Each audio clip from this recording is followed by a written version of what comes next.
Welcome to Dude Rakes. Each week, we'll do a deep dive into Clemson baseball with special guests knowledgeable about Clemson and/or college baseball. It's a casual, laid-back, but fast-paced 15 to 20-minute show. With that, let's get started. Hey, it's Marty Coleman from seldomusedreserve.com, and today on this week's show, we're going to do things a little different. You might not see my lovely face up there on the screen, so this is kind of like live radio, and wouldn't be the first time somebody told me I had a face for radio, but I'm real excited for today's show. I'm branching out outside of Clemson to talk college baseball. And one of my favorite things about college baseball are the numbers involved. As anybody who follows me on X knows, and the Clemson baseball articles I put out full of numbers, statistics, advanced statistics, some of the basic stuff, just numbers all over the place. But today I have with me the chief PEAR from PEARratings.com. And if you know me, you know I love the numbers. And this guy has one of the cleanest, best looking websites there is.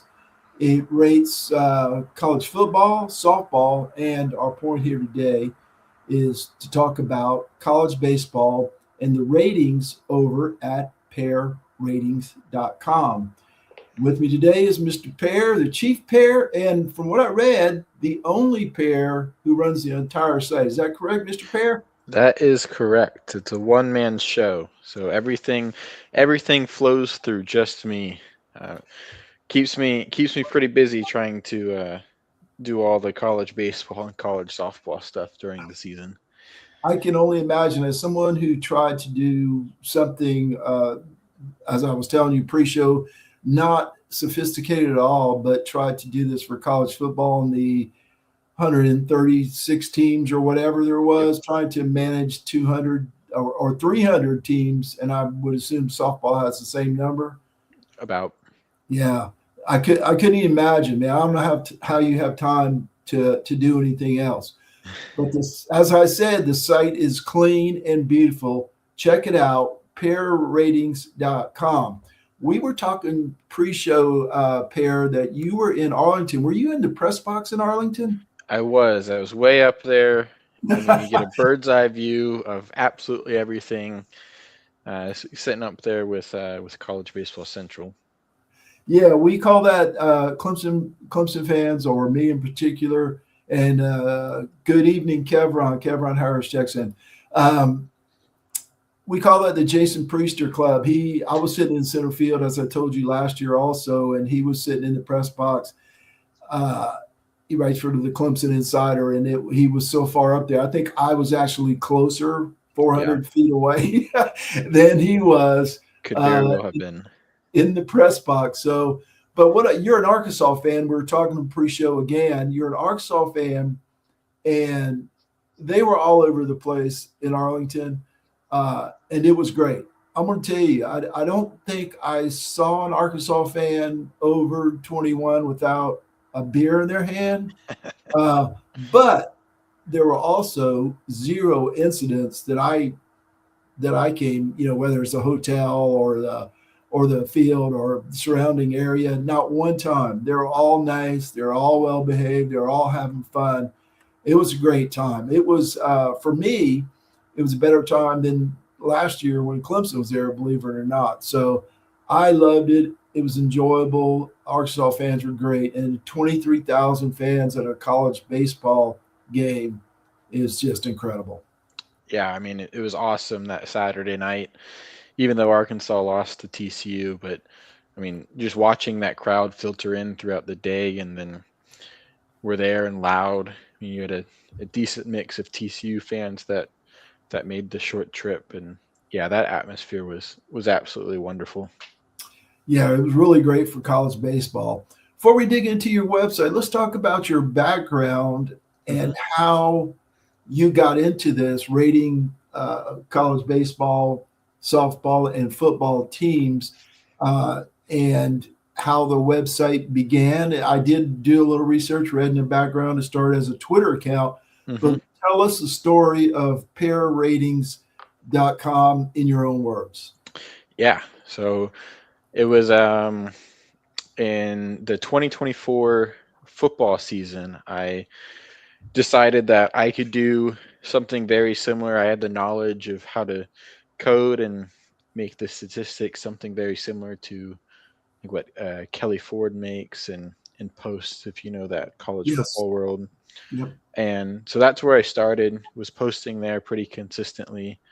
And then that season ended, and I was looking for something else to do. It's like, well, college baseball is actually my favorite sport to watch and follow.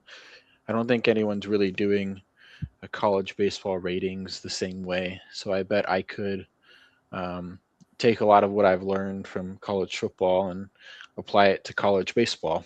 And so that's what I did. And it's kind of grown since then. Last year, I was just doing D1 um, baseball ratings. And then over this past off season, built that website and kind of expanded to where we are today, doing D1, D2, D3, and NAIA baseball ratings. So it's kind of the path I took. Started football and went to this baseball season, really got into it and loved doing it for the sport that I watch the most. As I mentioned before, PEARratings.com, beautiful, fresh, clean site. Uh, Unimaginable the amount of work he puts into this. Uh, as someone, as I mentioned, as someone who try to do something 1/100th of this for college football, it's just a beautiful site. And as I told Pear, I'm a little jealous. I'm a little jealous of what he's able to put together here, but I'm going to enjoy it. So, couple of questions about your ratings, or more than a couple. Hmm. What are the components that go into the rating? Now, I've read through some of this on the website. As I mentioned, it's very easy to understand and read. You have a definitions area where you can get most of the definitions. But just for the folks listening, what do you consider when you rate a team? And Hmm. for the folks out there listening, Clemson is currently eighth in pairs ratings. So, what are the components that go into these ratings? Yeah. So I would say there's two main things I do, which is the power rating. That's what I call TSR, team strength rating. And then I have the net ranking, which is something that's supposed to be similar to an RPI, just built differently. So I'll start with a team strength rating, which is trying to assign a run value to every team based on just their statistics. So it's essentially saying, all right, Clemson is, you know, ninth in whip and fourth in left on base percentage or whatever the stat is, and saying, all right, how does that actually translate to who would they beat and how likely are they to beat someone? So that team strength rating is just it's a run value of where you can compare to other teams and see who they would beat. And then the net ranking, which is what I often post and refer to, is trying to assess how impressive a team's performance has been so far this season.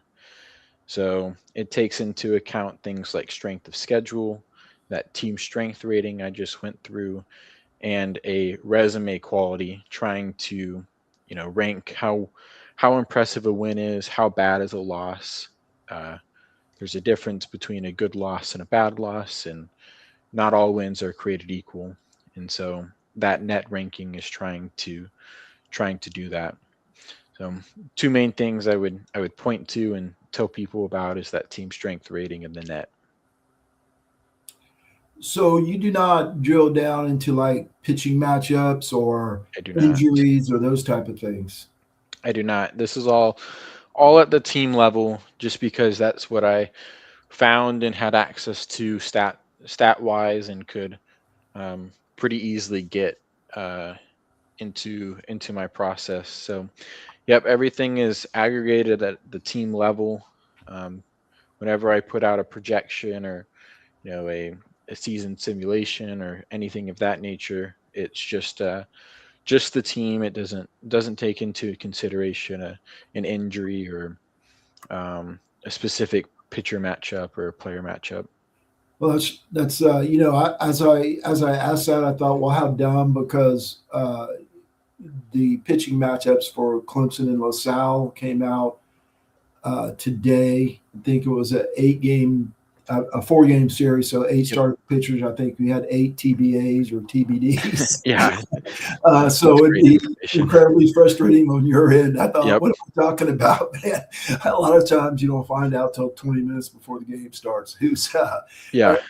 especially in these non-conference matchups where you're setting up your rotation really for conference next week, or Hmm. or whatever the case may be, giving somebody some extra rest like Clemson is with Aiden Canuck, and the headache of basing a odds of winning on a starting pitcher, even though it's higher with Canuck than with somebody else. It's just impossible to do in the Yeah, college game. There's not it's the very enough. difficult. Yeah.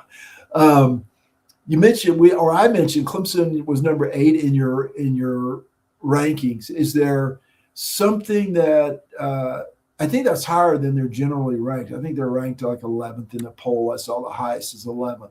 Hmm. Is there something that your rating system likes about Clemson more than the writers or whoever's rating them 11th? Yeah, I think my system might give a little bit more credit for the South Carolina um, series win, as well as the Michigan State and Charlotte midweek games. I think and will end up rating better than what most people will think of whenever you say those teams as the season goes on. So that bunch of 4 wins is really what's boosting them up.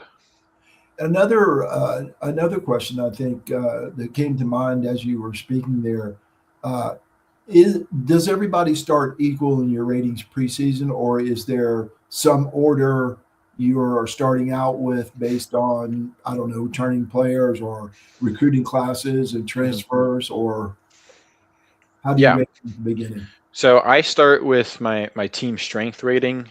I use a fancier 3-year rolling average to get that. So Okay, essentially, what a team has done the past 3 years, they'll start around that value in terms of team strength. And then once we get into the season, the net ranking, which is what you were referring right. to, which Clemson is number 8 in, that starts from a clean slate. Um, Everyone starts the same. Now, since team strength is a factor of that, a team like Delaware State really can't get into the top 25, whereas a team like LSU is much more likely to start there. Right. Um, but it quickly adjusts, and everyone does start from the same level playing field.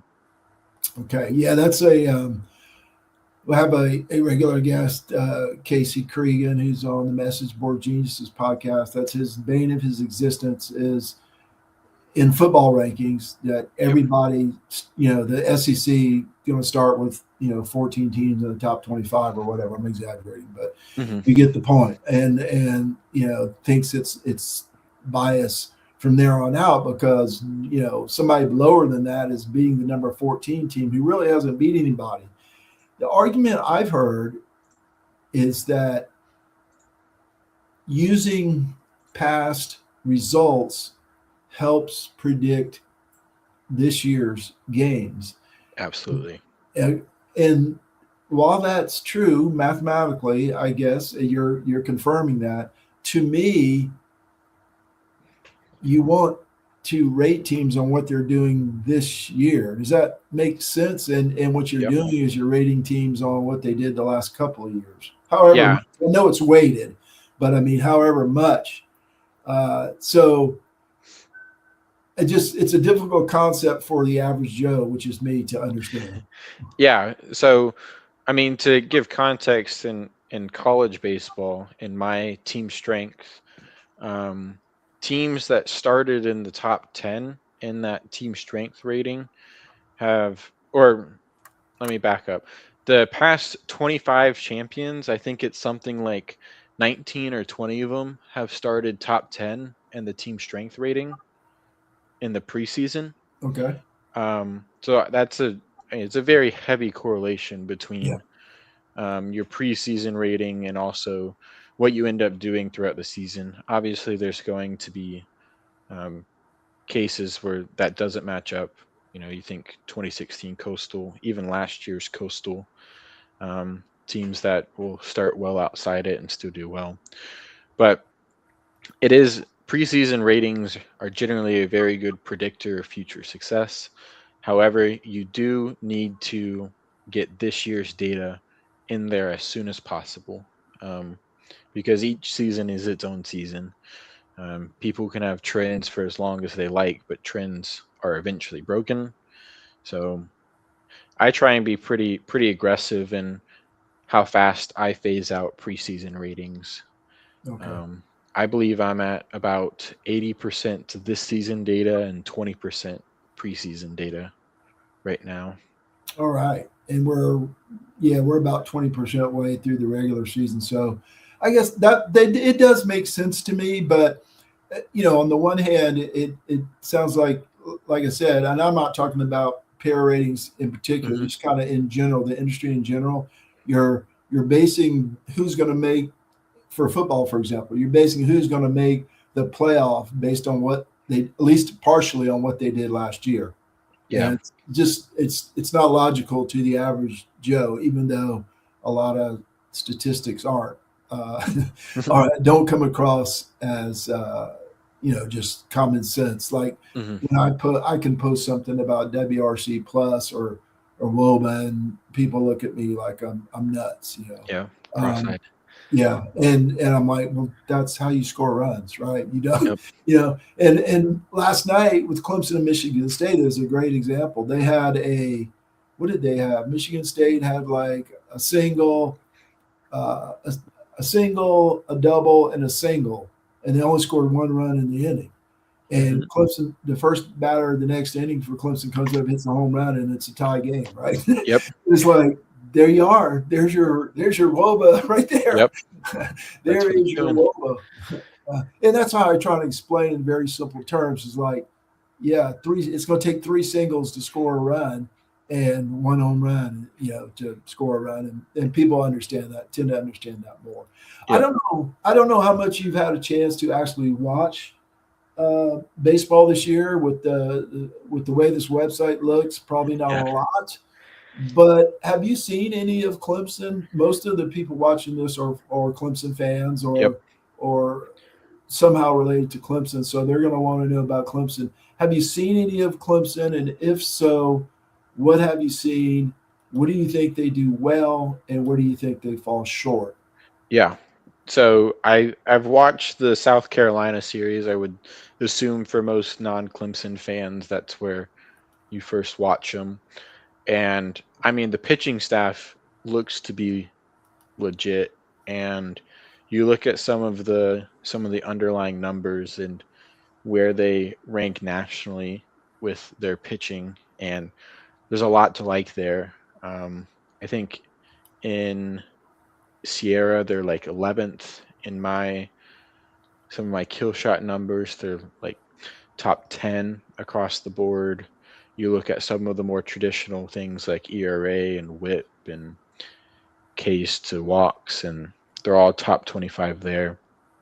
So first takeaway is pitching looks to be really good. Pitching looks like it can take them away and let them compete.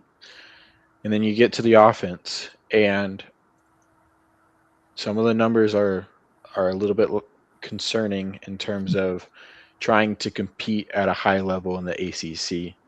Um, they may be fine nationally. A batting average around 300 is generally pretty good, but when you're in a conference like the ACC, that might be a problem.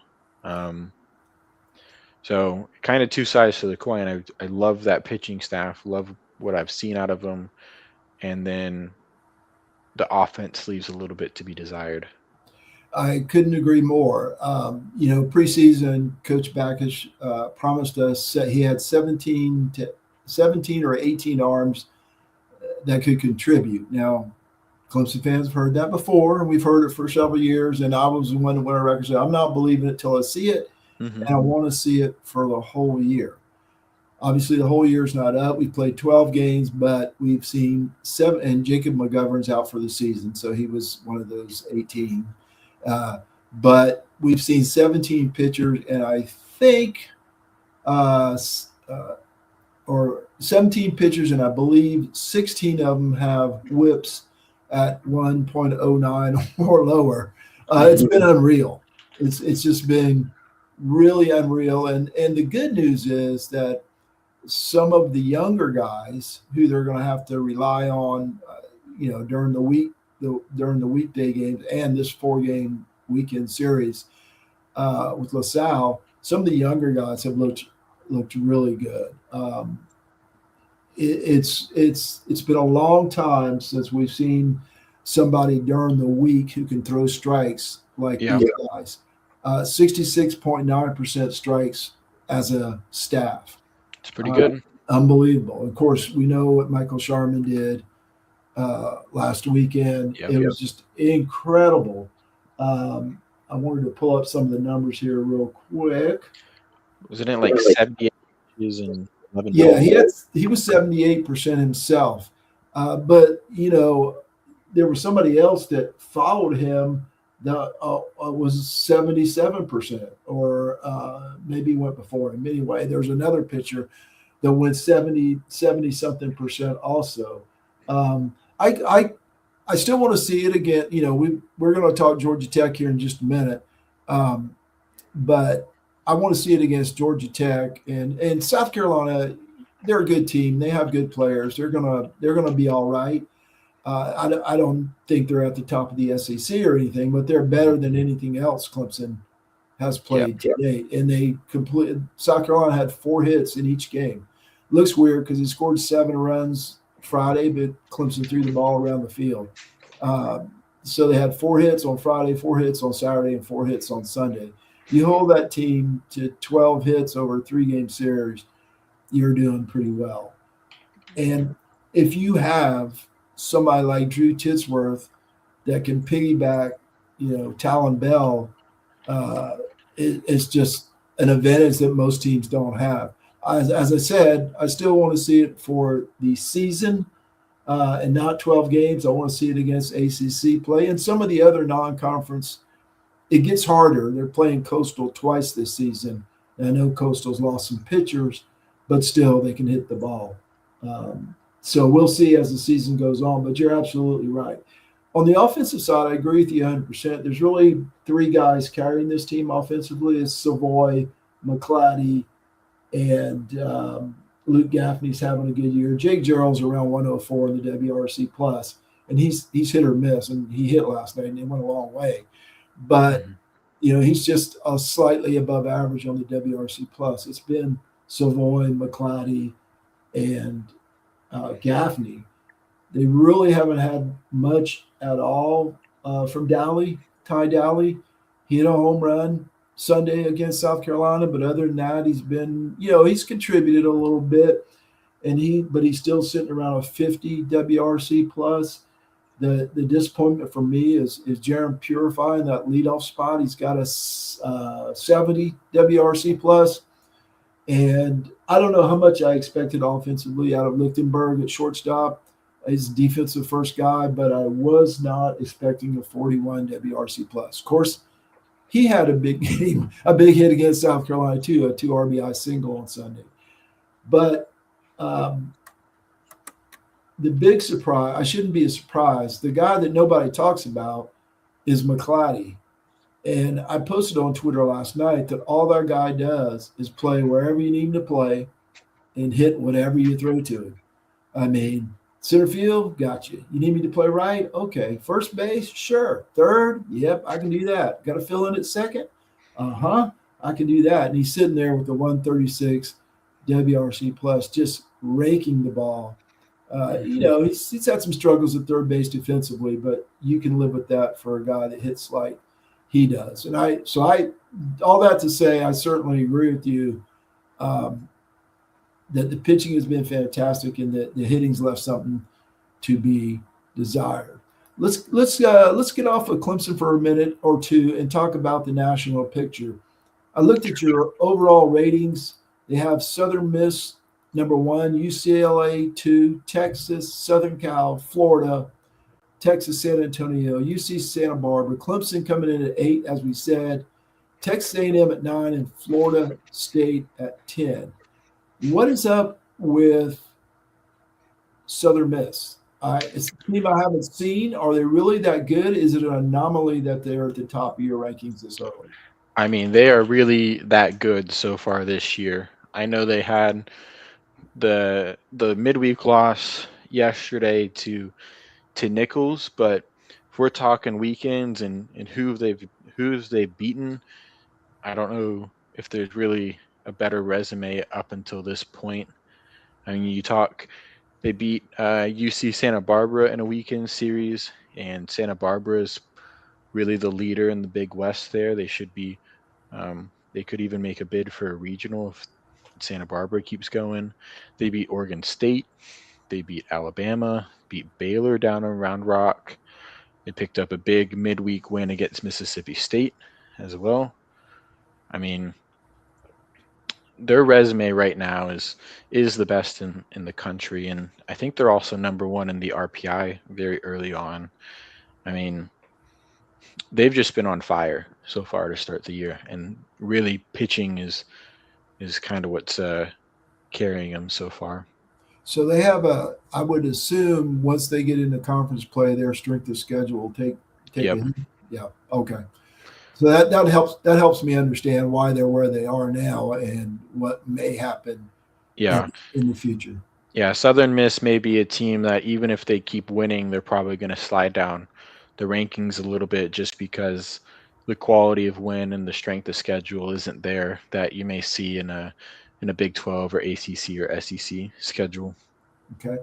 And one outlier I see on the opposite end of all this is when I looked this morning, you had Georgia Tech at number 25. They're a consensus top 5 team, I believe, and that's who Clemson is playing next week. Yep. Next weekend to open up the ACC schedule. So why is Georgia Tech so low in your rankings? Because of their schedule so far. I mean, looking at it, the best win they've had is Georgia State, and even then it's not that great of a win. They lost to Georgia State, which is a pretty rough loss. Right now it's a quad 3 loss that I've got it. They've only played one Q2 game, and that was against Georgia State on the road, which you can put stock into if you want. But they're 25th because of who they've played. They just haven't had the juice to really get up there in terms of the wins and the schedule. Now, if we're talking about a team strength rating and kind of what a more projection-based approach would be, they're 6th right now. Okay. So they're quite high up there. I think Clemson is 10th right now, so very good series coming up. I mean, you look at the offensive numbers that they've got, and they're first in runs per game, batting average, on base, slugging, OPS, third in WOBA, 7th in ISO. I mean, you just go on, and the offense is just completely raking for them. Yeah, we're talking pre-show, and I'm going to have Monty Taylor on next week, and that's why I'm having him on for that series. I haven't talked about that series. I want to talk about the ACC in general, of course, but it was a perfect week to have him on with Clemson facing Georgia Tech next week. Now, I believe when I looked at your site, it had Georgia Tech's remaining schedule listed at 5th. So the hard part of their schedule is coming up. So I'd expect, assuming they keep winning, they'll jump up. Move up your rankings. Yep. All right. We are talking to Mr. PEAR from PEARratings.com. I'm running his Twitter is running along the bottom of the screen, and and now I've changed it over to his website. I encourage you, if you're a college baseball fan, to go check it out. Beautiful, clean site, easy to navigate, easy to find what you're looking for. You're not going to get confused. It's not like the NCAA website. Clean and beautiful. And Per, one thing I wanted to mention was I didn't have time to check into this today in any detail. Maybe you can explain it here and give the folks an idea. But I saw on your site where you have projected regionals, you have bubble Hmm. watch, you got a regional simulator at Yep. PearRatings.com. So tell me about projecting the regionals. How do you do that this far out? And some about these other features on your website. Yeah. So there's two tournaments that I'll display on my website. The first is under the tournament tab, which is what a lot of people will go see more often. And that's just a current tournament outlook. That's taking the net rankings as they are and saying, all right, if the season ended today, this is what the tournament would look like. You can see kind of what my net rankings think of your team right now. Um, so I think obviously Clemson's a host and I believe a national host in those um, in that tournament view. That's very good for as we get later on in the season and as you see more and more of the national media make their projected tournaments. It's a very good resource to look at what it is right now. The second thing I have is a simulator on the site, which gives the true projected nature um, of the tournament, and it runs once per day. You're also able to run your own simulations there and kind of mess with your team. But what that does is it takes a team's strength rating as it is right now and then grabs a win probability against every team they play and determines their final win total, determines the quality of the wins that they're projected to have, and determines that strength of schedule that they would have.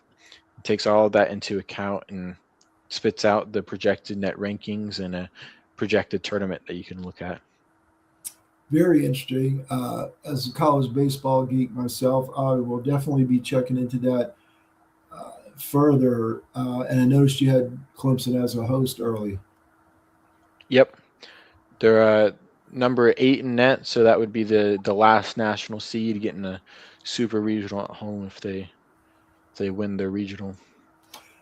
Boy, that would be music to Clemson fans' ears. I I know it.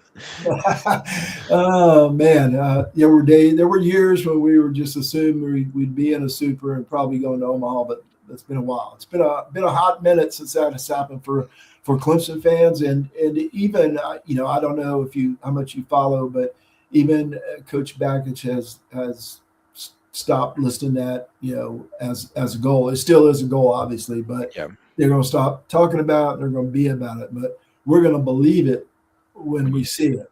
Okay, algorithm and computers aside, you're a college baseball fan. Which teams do you consider contenders for the national championship? Give me four. 4.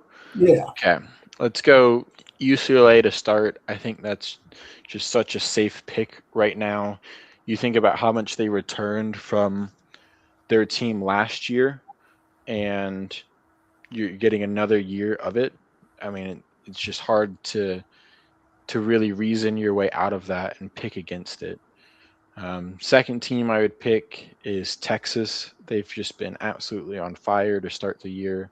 Their pitching is unreal. I mean, you got Volantis as your Sunday starter, and that is just unfair to almost any other Sunday starter in the country. I would go maybe even Georgia Tech as my number 3, looking at what their offense has been able to produce in the non conference and just thinking about how that will work in ACC play. I think that's why this Georgia Tech Clemson series is going to be so fun.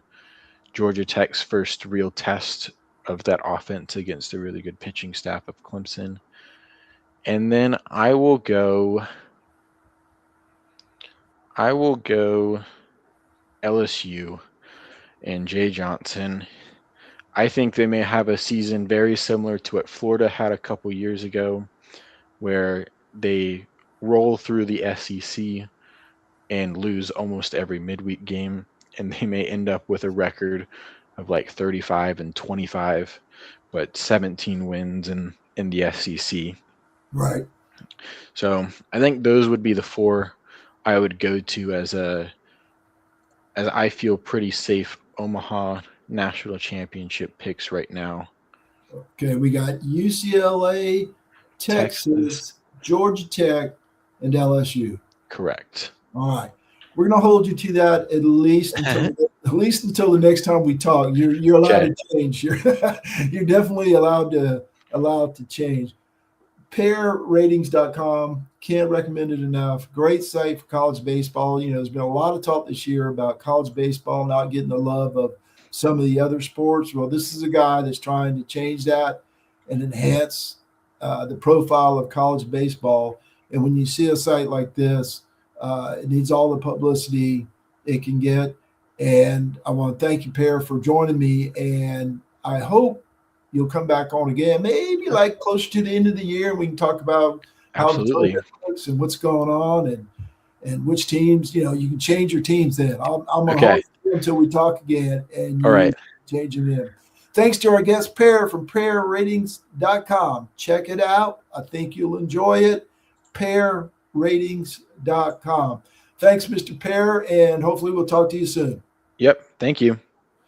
Thanks, everyone. Be sure to tune in next week when Monty Taylor will join us to talk about Clemson and Georgia Tech. Remember, that's a Thursday to Saturday series next week. Starts early. So Monty and I are planning on talking Wednesday. At least that's the plan right now. Thanks for listening, and we'll talk to you again next week.